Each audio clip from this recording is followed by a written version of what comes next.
하나님 말씀 보겠습니다. 하나님의 말씀은 요한계시록 6장 12절에서 17절 말씀입니다.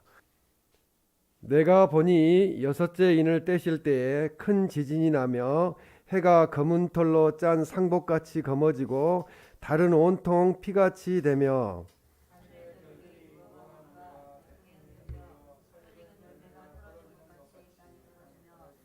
하늘은 두루마리가 말리는 것 같이 떠나가고 각 산과 섬이 제자리에서 옮겨짐에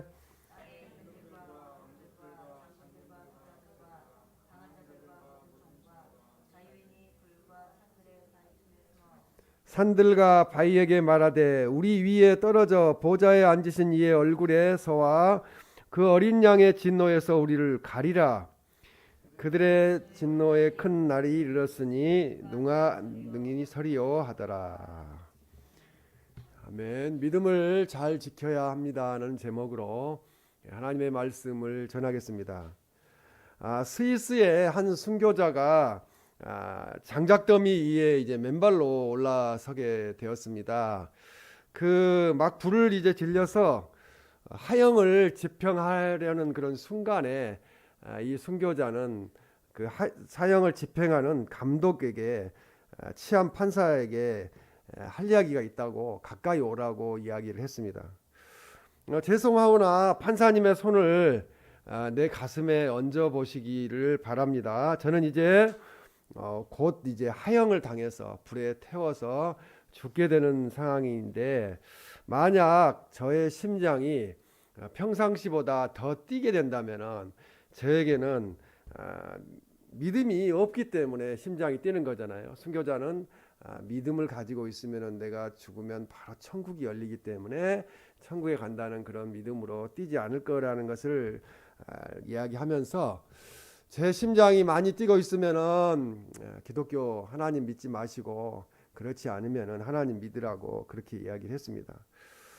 그렇지 않아도 이 순교자의 표정이 너무 담담하니까 의아하게 생각했던 이 판사가 손으로 순교자의 가슴에 손을 이렇게 얹어 놓았습니다.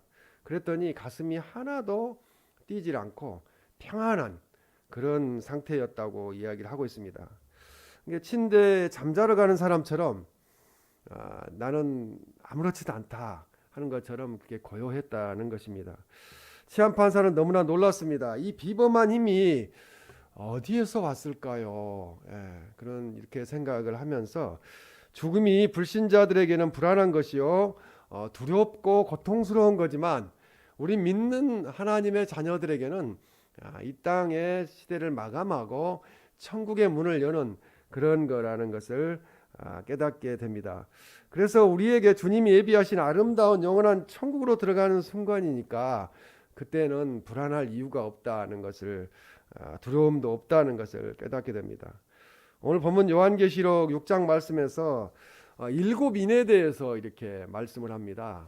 인봉한 도장을 찍어가지고 보지 못하게 다른 사람들이 이렇게 해놓은 것을 이제 어린 양이신 예수님께서 인봉한 걸 뜯어내서 인을 여시는 거죠. 그러자 이 여섯 재앙이 임하는 게 요한계시록 6장에서 7가지 인봉한 재앙 중에 무려 6가지 재앙이 요한계시록 6장에서 일어나고 있습니다. 그래서 요한계시록 6장 말씀에서 이 1, 2절 말씀을 보면 첫째 인을 떼실 때에 흰말이 있는데 이렇게 말씀합니다. 흰말이 나온다는 건요, 이게 첫째 인은 전쟁을 이야기합니다. 그리고 3, 4절에 둘째 인은 이제 붉은 말이 나오는데요, 이 붉은 말은 내란이 일어난다는 거죠. 자중질환이라고 그러죠. 그 나라 안에서 내란이 일어나는 것을 이야기합니다. 그리고 5절에서 6절의 셋째 인은 이제 검은 말이 나옵니다. 이 검은 말이 나오는데 이것은 기근을 이야기합니다. 그리고 7, 8절에 넷째 인을 떼실 때 이제 청황색 말이 나오는데 흉년과 사망을 이야기합니다. 그리고 9절에서 11절 말씀에 다섯째 인을 떼니까 이제 흰 두루마기를 주시는데 이 흰 두루마기는 믿는 자들의 순교를 의미합니다. 얼른 보면은 지금 이 일들이 일어나고 있잖아요. 전쟁도 내란도 그리고 기근도, 흉년과 사망도 매일 반복되고 있고, 사망은, 그리고 이제 믿는 자들의 순교도 계속되어 왔습니다. 그러나 오늘 본문 요한계시록 6장 12절에서 17절 말씀에 있는 이 여섯 번째 재앙은 지금까지 재앙과는 다르다는 거죠. 다르다는 것을 우리가 알아야 됩니다. 그래서 지진이 일어나자 천체 온 우주 만물에 있는 그 해와 달과 별이 흔들리기 시작한다는 거죠. 그래서 땅이 지진으로 인하여 온통 파괴되는 재앙이 일어나는 것을 보여주고 있습니다. 지금 우리는 뭐 일본도 지진이 일어나고 우리나라도 지진이 일어나고 이번에 튀르키예도 지진이 일어나고 시리아에서도 일어나고 그런 걸 보면서 그냥 남나라 일이라고 생각을 하고 뭐 우리는 안전하겠지, 우리는 아무렇지도 않다 이렇게 생각할 수도 있습니다. 그러나 오늘 우리가 이것을 한번 생각해 보아야 될 줄로 믿습니다. 이 여섯 번째 인에 대한 재앙이 무엇인지, 왜 이런 일이 일어나고 있는지, 왜 그러한 재앙이 임하는지, 그러한 때에 성도들은 어떻게 해야 하는지, 우리 강 건너 불구경 하듯이 있을 게 아니라 그런 모습들을 보면서 우리가 깨달아야 된다는 거죠. 하나님의 말씀으로 오늘 주신 말씀을 통하여 우리가 그 깨달음을 알고 영적으로 깨어 있어서 믿음을 잘 지키는, 그래야 이 땅에서도 승리하고 영원토록 하나님 앞에 면류관 받는 우리 모두가 되시기를 주님의 이름으로 축원합니다. 이 첫 번째는 여섯째 인을 떼실 때 큰 지진이 일어난다고 이야기합니다. 여기서 지진 앞에 큰 자가 있어요. 사도 요한은 예수님께서 여섯째 인을 떼실 때 땅에 큰 지진이 일어나는 것을 보았다는 거죠. 그런데 이 지진은 그 재난의 시작이라는 거죠.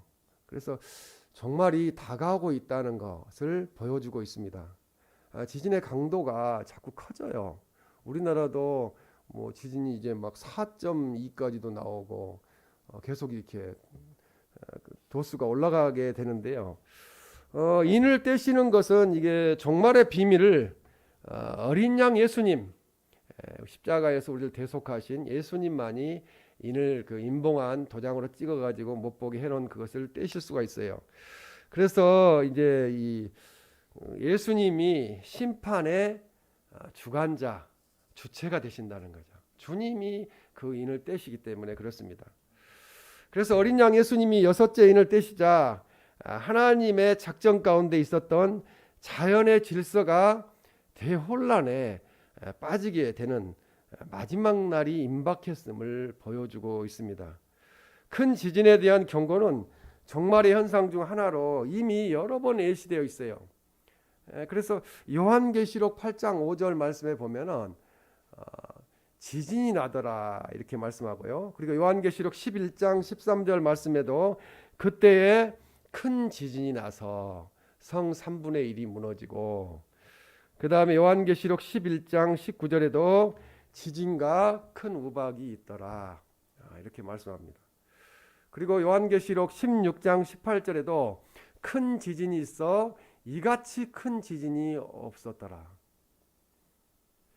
그리고 에스겔 38장 19절 말씀에도 보면 그날에 큰 지진이 이스라엘 땅에 일어나서 20절에 모든 사람이 내 앞에서 떨 것이며 모든 산이 무너지며 절벽이 떨어지며 모든 성벽이 땅에 무너지리라 이렇게 말씀합니다. 그리고 학개서에도 이런 말씀이 있는데요. 학개서 2장 6절에 내가 하늘과 땅과 바다와 육지를 진동시킬 것이요. 진동시킨다는 것은 지진이 일어나게 하신다는 거죠. 그리고 마가복음 13장 8절에도 곳곳에 지진이 있으며, 곳곳에 한 곳에서 일어나는 것이 아니고 세계 어디에서나 이런 일이 발생하고 있다는 거죠. 그래서 이 지진이 왜 일어나는가에 대해서 생각을 해봐야 되는데요. 지진은 하나님의 형벌이라는 겁니다. 형벌로 나타나게 됩니다. 마태복음 24장 7, 8절 말씀에 보면 주님께서 직접 말씀하셨는데요. 마지막 때에 곳곳에 기근과 지진이 있으리니 이렇게 말씀합니다. 그리고 8절에 이 모든 것은 재난의 시작이니라 말씀하셨습니다. 그런데 이 지진은 지금까지 우리가 보던 지진과는 전혀 다른 거라는 거죠. 지금까지는 조금씩 조금씩 지진이 일어나 가지고 조금 흔들리고 조금씩 무너졌습니다. 그래서 땅이 변할 정도로 지진이 일어나지 않았습니다.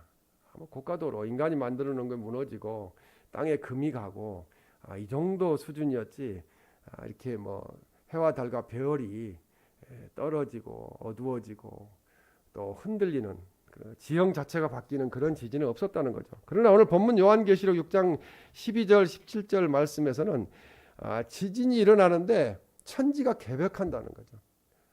완전히 이제 땅덩어리가 다 이렇게 떨어져 나가고 붙어있는 육지가 갈라지고 그리고 다 모든 것이 무너지고 그렇게 무서운 지진이 올 것이라고 요한계시록은 예언하고 있습니다.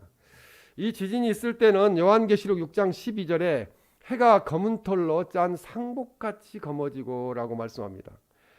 해가 검은 털로 짠 상복 같다는 것은 이 검정색 염소 털로 만든 옷을 입게 되는데요. 상복으로 슬픔을 표시하는 그런 데 사용되었습니다. 해가 빛을 상실하고 검게 되었다는 것과 달이 핏빛으로 변하는 것은 종말의 현상을 묵시적으로 성경에서 말씀하고 있습니다. 그래서 예수님의 재림이 있을 우주 대이변이 일어나는 심판이 있을 것이라고 그렇게 말씀하고 있습니다. 마태복음 24장 29절에도 보면 해가 어두워지며 달이 빛을 내지 아니하며 별들이 하늘에서 떨어지며 하늘의 권능들이 흔들리리라. 이거 예수님이 직접 말씀하신 말씀입니다. 또 요한계시록 6장 12절 오늘 말씀에도 달은 온통 피같이 되며, 달이 어떤 때 보면 되게 이렇게 핏빛으로 변해 있을 때도 있지 않습니까?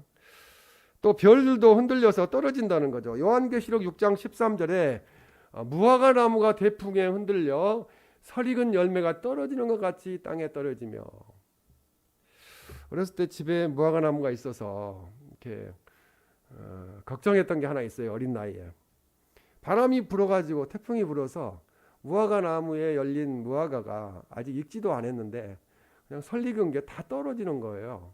그러면은 어린 나이에 그 생각을 하는 거죠. 이거야 먹을 수 있는데 어떻게 저렇게 다 떨어질까, 그런 생각을 했었습니다. 하늘의 별들이 겨울 바람에 흔들려 떨어지는 무화과로 비유되는 거죠. 강력한 바람이 와서 무화과가 익지도 않았는데 떨어지는 것처럼 그렇게 별들과 하늘에 이렇게 모든 것이 떨어지게 된다는 거죠. 설익은 열매는 잎이 나오기 전에 겨울에 맺히는 푸른 무화과로 약한 바람에도 모두 떨어지는 그런 무화과를 가리킵니다. 우리가 그 영화를 보면은 가끔 그런 영화들이 나와요. 재난 영화들이 나오는데 앞으로 이제 뭐 2000 몇 년, 30년, 40년에 일어난다고 이렇게 보는 영화를 보면은 그런 별들이 떨어지고 그런 영화를 우리가 볼 수가 있습니다. 그래서 이 설익은 열매와 같이 별들이 땅에 떨어지는 것은 종말이 임박했다는 사실을 이야기하고 있습니다. 근데 그때 막상 그런 시기가 왔을 때 우리가 준비하기는 쉽지 않다는 거죠. 그래서 이 구약 성경에도 보면은 비슷한 예가 제시되고 있는데요. 이사야 34장 4절에 하늘의 만상이 사라지고, 하늘에 있는 것이 사라진다는 것은 해와 달과 별이 땅에 떨어지는 거죠. 사라지는 거니까. 그 다음에 하반절에 무화과 나무 잎이 마름 같으니라. 그렇게 될 날이 온다는 거죠. 마태복음 24장 29절에도 별들이 하늘에서 떨어지며 하늘의 권능들이 흔들리리라. 이런 때가 오면은 무서워서 숨기 바쁘지. 성경에 이런 말씀이 있다고 하더라. 나 예수님 믿고 구원받아야 되겠다. 이런 사람들은 많지 않다는 거죠. 믿지 아니하는 사람들은 잘 몰라요. 무슨 이야기가 있는지도 성경에. 지금까지 별들이 충돌하지 않고 움직일 수 있는 것은 하나님이 별들을 메어 놓는 중력 때문에 그렇게 별들이 떨어지지 않고 이렇게 간격을 유지하면서 운행하게 됩니다. 그러나 별과 별들이 서로 끌어당기는 이 중력에 의해서 서로 충돌하지 않고 제자를 유지하면서 움직일 수 있는데, 그런데 하나님께서 그 중력을 그냥 제거해 버리시면은 해와 달과 별이 그 제자리에 돌지 않는다는 거죠. 그냥 마음대로 움직이게 된다는 거죠. 그래서 별들이 설익은 무화과 나무의 열매와 같이 땅에 떨어지는 날이 올 것이라고 말씀하고 있습니다. 땅에서는 지진으로 온통 천지가 개벽을 하고 있는데 하늘에서는 별이 막 떨어져 가지고 이제 지구에 부딪히게 되는 거죠. 그렇게 되면은 지구가 남아나지를 않겠죠. 요한계시록 6장 14절에 보면 하늘은 두루마리가 말리는 것 같이 떠나가고라고 말씀합니다. 여기서 떠나가고라는 것은 분리되다는 거예요. 분리되는 거죠. 하늘이 분리되는 거죠. 그래서 두루마리 종이를 반으로 자르면은 한쪽으로 말리는 현상이 나타나게 되는데요. 그런 현상이 나타나면서 지구가 그렇게 된다는 거죠. 그래서 이는 종말에 있을 하늘의 이 대변동에 대한 비유로 하나님께서 믿는 우리들을 심판하시기 위해서 이런 일을 행하신 게 아니고 기회를 계속 줬지만 하나님을 믿지 아니하는 그 사람들을 향하여 심판에 그 칼을 드신다는 거죠. 그래서 이 대적자들에게 임할 심판은 엄중하다는 거예요. 마지막 시대에는 봐주지 않는다는 거죠. 요한계시록 6장 14절에 보면 각 산과 섬이 제자리에서 옮겨지며, 그러니까 이 앞에 있는 우리나라도 마찬가지죠. 이렇게 큰 높은 산들 이렇게 옮겨져 간다는 거죠.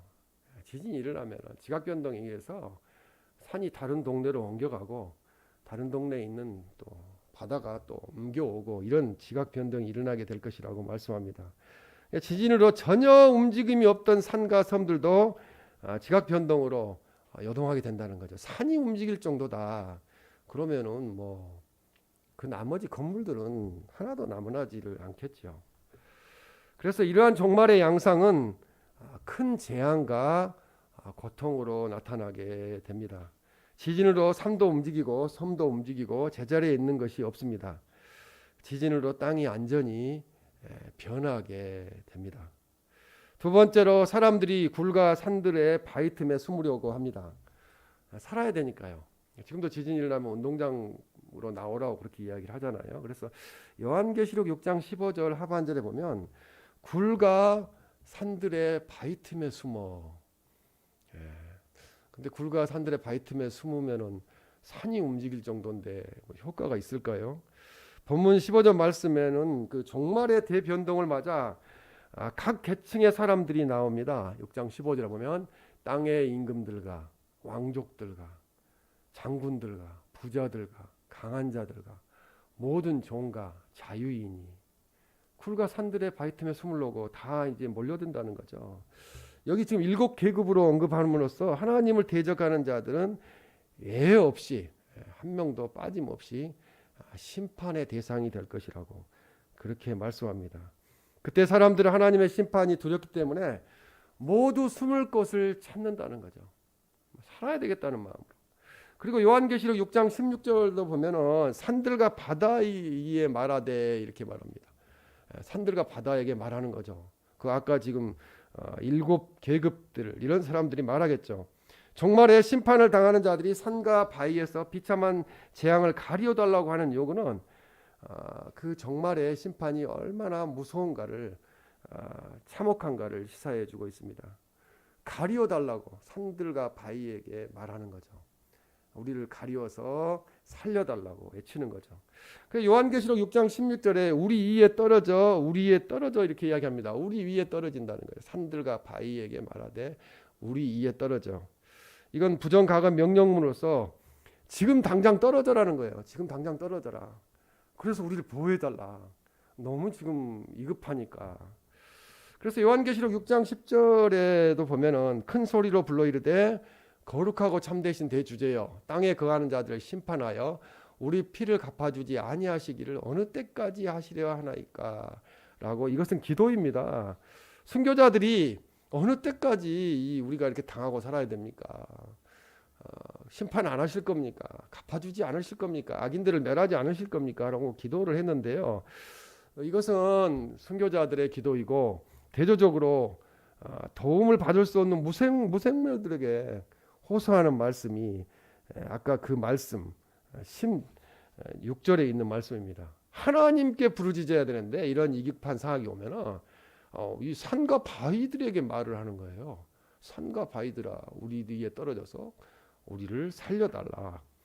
우리를 덮어달라 이런 식으로. 그래서 요한계시록 6장 16절에 이 보좌에 앉으신 이의 얼굴에서와 그 어린 양의 진노에서 우리를 가리라 이렇게 말씀합니다. 하나님이 하시는 일인데 하나님께서 하시는 일에서 우리를 가려달라고 산들과 바위에게 이야기하는 거죠. 지금 마찬가지죠. 이제 봄이 되니까 뭐 이렇게 옆에도 보니까 이렇게 많이 모였어요. 그래서 아침에 제가 차량 운행 가면서 또 차량 운행하고 오면서 마음이 너무 아프더라고요. 안타깝고 불쌍해요. 왜? 진리를 모르니까. 예수 그리스도를 모르니까.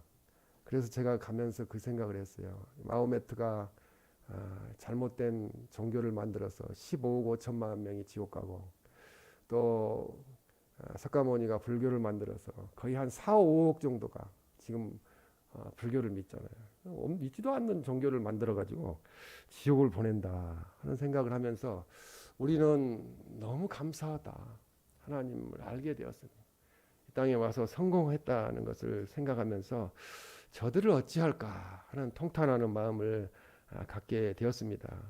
심판의 날에 어린 양의 진노가 있다는 거죠. 그래서 보좌에 앉으신 이 얼굴에서와 그 어린 양의 진노에서 우리를 가리라 이렇게 이야기를 하는데, 예수님께서 정말의 궁극적으로 하나님의 심판을 대행하시기 때문에 어린 양은 희생과 온유의 십자가의 구속의 사랑의 상징임에도 불구하고 지금까지 기회를 줬는데 돌아오지 않는 것에 대해서 심판하신다고 말씀합니다. 그래서 결국은 마지막 시대는 영구적인 분노가 나타나게 되고요, 철저한 악인들의 종말이 오게 된다는 거죠. 근데 지금 이 세상은 그걸 생각하지 않고 살고 있습니다. 그래서 정말의 악인들은 어디 숨을 데가 없는가 하고 산과 바위를 찾게 될 것이라는 말씀입니다. 그러니까 악인들이 이렇게 두려워하는 것은 보좌에 앉으신 하나님 아버지와 우리 주 예수님의 진노가 임하기 때문에 그렇게 악인들이 두려워하게 됩니다. 그래서 그 진노하신 얼굴을 참아보지 못해서 숨을 곳을 찾는다는 거죠. 회개하지 않는다는 거죠. 한 번 안 믿는 사람들을 돌아오기 어렵다는 것입니다. 15절에서 이렇게 하나님의 진노의 대상이 된 사람들을 설명하고 있습니다. 아까 말씀드렸듯이 땅의 임금들과, 지금 뭐 임금이면 대통령이겠죠. 왕족들과 정치인들 다 들어가는 거죠. 장군들, 군인들, 또 부자들, 강한 자들, 자기가 스스로 강한 자고 생각한다. 모든 종들까지도 믿지 아니하면 그렇게 된다는 거죠. 그래서 이들이 굴과 산들의 바위 틈에 숨게 된다는 거죠. 그리고 하나님의 심판을 받게 된다는 겁니다. 세상에 힘 있는 사람들이, 예수님 믿는 사람들 핍박하고 자기들이 최고인 것처럼 생각했던 사람들이 마지막 시대에 당하는 비참한 모습을 말씀하고 있습니다. 그동안 누리던 그 모든 인간의 힘과 능력이 아무 소용이 없다는 거죠. 마지막 심판 때는 그 모든 것은 한순간에 무너지고 그들은 두려워 떨며 숨을 곳을 찾게 될 것입니다.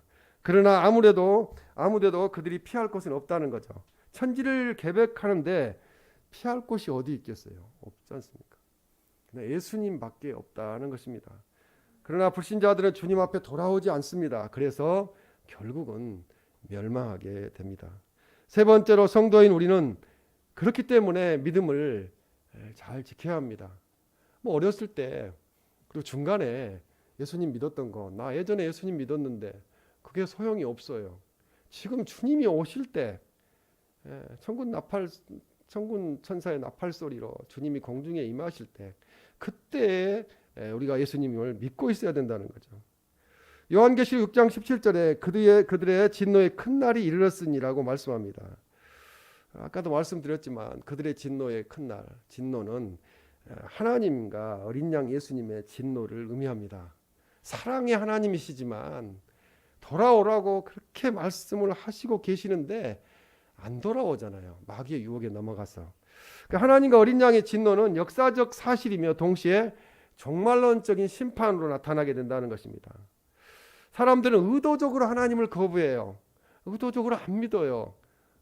어느 정도 아는 사람들, 지식인들은 더 그렇습니다. 그런 대적하는 그 악인들에 대한 보응이 마지막 시대에 나타나게 된다는 거죠. 여기서 큰 날이 이르렀으니라고 말합니다. 이 큰 날은 원어에 보면은 그 큰 그날, 지진도 크게 일어나게 될 거고, 크니 크다는 것이 강조된 표현인데요. 이는 악의 무리들에게 임하는 심판이 공포로 인해서 외쳐진 용어로 하나님의 마지막 심판의 날은 진노의 범위가 전 우주적으로 미치게 될 거라는 거죠. 어느 지역, 튀르키예, 시리아 이 정도로 끝나는 것이 아니고 전 세계에 지진이 일어나게 될 것이라는 것입니다. 요한계시록 6장 17절에 누가 능히 서리오라고 말합니다. 누가 능히 서리오? 피할 자가 있겠느냐는 거죠. 그래서 이 말씀은 심판으로 인한 멸망이 너무 엄청나므로 그 어떤 죄인도 피할 길이 없다는 겁니다. 우리만이, 예수 그리스도를 믿는 의인된 우리만이 피할 길이 있습니다. 말라기 3장 2절 말씀에도 보면 누가 능히 서리오 이렇게 말씀합니다. 여기서도 누가 능히 서리오. 서 있을 사람이 없다는 거죠. 그래서 능히 서지 못할 심판을 피하지 못할 사람들은 요한계시록 6장 15절에 이 사람들이라는 거죠. 땅의 임금들과 왕족들과 장군들과 부자들과 강한 자들과 모든 종과 자유인이, 이 중에 예수님 믿는 사람들은 제외되겠죠. 그래서 이들은요, 모든 계층을 대표하는 사람들을 이야기하고 있습니다. 이것은 그들이 피할 길이 없는 엄청난 하나님의 심판에 직면하여 극도의 공포와 두려움에 사로잡히게 될 것을 말씀하고 있습니다. 이렇게 하나님의 진노를 당하는 이 사람들은 하나님을 믿는 사람들이 아니라는 거죠. 하나님 안 믿는 사람들이라는 거죠. 그들은 수많은 기회를 주었지만 믿지 않은 불신자들이며 악한 죄인들입니다. 그들은 모두 하나님의 심판이 임할 때 숨을 곳을 찾고 두려움에 심히 떨고 있는 모습을 볼 수 있게 될 것입니다. 이들이 이처럼 심판을 받는 이유는 아까도 말씀드렸지만 하나님을 믿지 않는 그 죄 때문입니다. 하나님은 그 아들 예수님을 통해서 우리가 구원받을 수 있는 길을 다 열어놓으셨어요. 예수님을 믿기만 하면 구원받는다고 이야기하는데 그걸 믿지 않는 거예요. 그리고 누구든지 그 아들 예수님을 믿기만 하면 구원받게 하셨고 천국을 우리에게 기업으로 주셨습니다. 그러나 불신자들은 끝까지, 무슨 이유인지는 모르겠는데 끝까지 믿지 않습니다. 오히려 믿는 사람들을 핍박하고 자꾸 해방 놓습니다. 세상 마지막에 악인들이 하나님의 백성들을 핍박하게 될 때 예수 그리스도가 재림하신다는 거죠. 공중에 임하신다는 거죠. 그래서 주님이 오셔서 이 심판이 시작될 것이라고 성경은 말씀하고 있습니다. 이러한 때 하나님을 믿지 않는 사람들이 살 길은 회개하는 것밖에 없습니다. 돌이켜야 돼요, 하나님께로. 이 땅에서 영원히 살 것처럼 살고 있는데 그렇지 않다는 거죠. 회개하면 용서받을 수 있습니다. 그러나 불신자들은 끝까지 회개하지 않습니다. 내가 무슨 죄가 있냐 이렇게 이야기합니다. 그래서 결국은 멸망하게 될 것입니다. 7년 대환란이 임하기 전까지 전 3년 반, 후 3년 반 합쳐서 7년 대환란이 임하게 되는데 그 임하기 전까지 하나님을 잘 믿고 순종하던 성도들은 다 휴거되어서 주님 앞으로 하나님 앞에 나아가서 천국 잔치에 들어가고 7년 대환란에 놓이지 않게 됩니다. 그러나 주님 오실 때까지 믿음 생활을 하지 않던 자들은 휴거되지 못하고 7년 대환란 속으로 들어가게 됩니다. 그래서 순교를 해야만 구원받을 수 있는 그러한 때가 온다는 거죠. 평상시에도 믿지 않았던 사람들이 7년 대환란 그 고통 속에서, 핍박 속에서 예수 그리스도를 주로 영접할 수 있겠어요? 어렵다는 거죠. 구원받은 사람이 많지 않다는 거죠. 그래서 순교를 해야만 구원받는 그런 시대에 놓여서는 안 된다는 거죠. 그래서 7년 대환란 동안에 구원받는 것은 어렵다고 성경은 말씀하고 있습니다. 그러므로 지금 우리에게 믿음을 주셨을 때, 좋은 시간을 주셨을 때, 기회를 주셨을 때 예수 그리스도를 잘 믿고 감사하고 믿음을 잘 지켜서 이 무섭고 두려운 환난 속으로 우리가 들어가지 말아야 된다는 말씀입니다. 그래서 그런 곳에 들어가지 않는 우리 성도가 복 있는 사람이라고 성경은 말씀하고 있습니다. 그러므로 주님이 재림에 오실 때까지 우리가 교회를 떠나지 말고 우리가 믿음을 잘 지키는 성도가 되어야 합니다. 그래서 이 무섭고 두려운 환난 속으로 들어가지 말아야 합니다. 예수님께서 우리를 이 환난에서 구원하시려고 십자가를 지셨어요. 그 십자가의 핍박을 받으시고 십자가에 돌아가시길까지 우리를 구속하셔서 구원하셨습니다. 오늘 우리는 하나님의 은혜를 잊지 말고 신앙생활을 잘 해야 됩니다. 뭐 내일 다음 주에 교회 가면 되지 뭐. 다다음 주에도 시간이 있잖아. 없을 수도 있어요. 예, 이번 주에 오실 수도 있잖아요. 예수님을 믿지 아니하면 우리는 살 수가 없습니다. 저는 기도하면서 우려하는 것은 러시아가 핵무기를 사용하지 말아야 될 거에 대해서 기도하고 있어요. 만약에 러시아가 핵무기를 사용한다면 마지막 시대가 오겠죠. 지구는 끝나게 되겠죠. 내일 만일 주님이 이 세상에 재림하시고 믿는 자들이 휴거되고 믿지 않는 자들이 7년 대환란 속으로 들어가게 된다면 오늘 내가 무엇을 준비해야 할까요? 내가 주변 사람들에게 무슨 이야기를 해야 될까요? 준비해야 될 게 참 많습니다. 그것은 세상의 재물도 지위도 명예도 아닙니다. 준비해야 될 것은 권세도 아닙니다. 우리가 준비해야 될 것은 예수님을 잘 믿는 믿음 하나를 우리는 준비해야 합니다. 예수님께서 우리에게 마지막 환난을 당하지 않도록 이미 천국을 허락하셔 주셨습니다. 이것이 가장 귀한 선물이고 이것이 가장 귀한 은혜라는 거죠. 가장 큰 선물이 예수님 믿는 거고 가장 큰 은혜가 예수님 믿는 거라는 거죠. 우리는 가장 큰 선물과 은혜를 받게 되었습니다. 우리들에게 영원한 천국, 영생을 주신 하나님께 우리는 감사드려야 됩니다. 그래서 환난으로부터 우리를 구원하신 예수님을 잘 믿고 우리는 이 땅에 소망이 있지 않고 영원한 천국에 소망이 있다는 그 소망을 가지고 살아감으로 믿음을 잘 지킴으로 승리하는 우리들이 되시기를 주님의 이름으로 축원합니다. 아멘.